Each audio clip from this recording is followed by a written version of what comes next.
২০২৫ সালে বিশ্বজুড়ে সামরিক ব্যয় বেড়েছে $2.88 ট্রিলিয়ন। এর মধ্যে সবচেয়ে বেশি ব্যয় যুক্তরাষ্ট্রের। অস্ত্র রপ্তানির তালিকায়ও শীর্ষস্থানে দেশটি।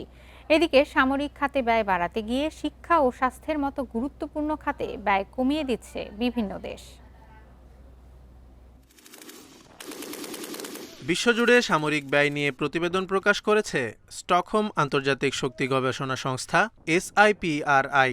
প্রতিবেদন বলছে ২০২৫ সালে সামরিক বাহিনীগুলো $2.88 ট্রিলিয়ন ব্যয় করেছে, যা আগের বছরের তুলনায় 2.9% বেশি। বিশ্বের জনসংখ্যার অনুপাতে প্রত্যেক ব্যক্তির জন্য $350 সামরিক ব্যয়ের সমান।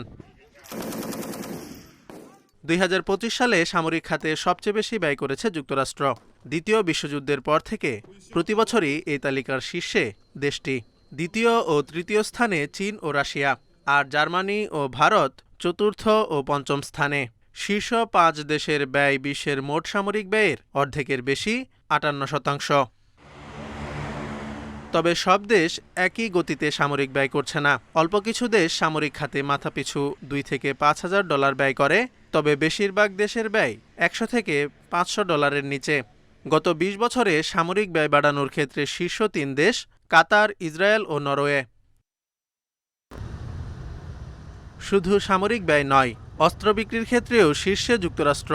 গত বছর বিশ্বজুড়ে মোট অস্ত্র বাণিজ্যের ৩৯% বা $115 বিলিয়ন অস্ত্র বিক্রি করেছে তারা। ১৩% অস্ত্র বিক্রি নিয়ে দ্বিতীয় স্থানে রাশিয়া এবং ৯.৩% নিয়ে ফ্রান্স তৃতীয় স্থানে। আল জাজিরার প্রতিবেদন বলছে, সামরিক খাতে ব্যয় বাড়াতে গিয়ে শিক্ষা ও স্বাস্থ্যের মতো গুরুত্বপূর্ণ খাতে ব্যয় কমিয়ে দিচ্ছে দেশগুলো। এর দীর্ঘমেয়াদী নেতিবাচক প্রভাবের শঙ্কা বিশেষজ্ঞদের। Zobayer Hossain, Independent news.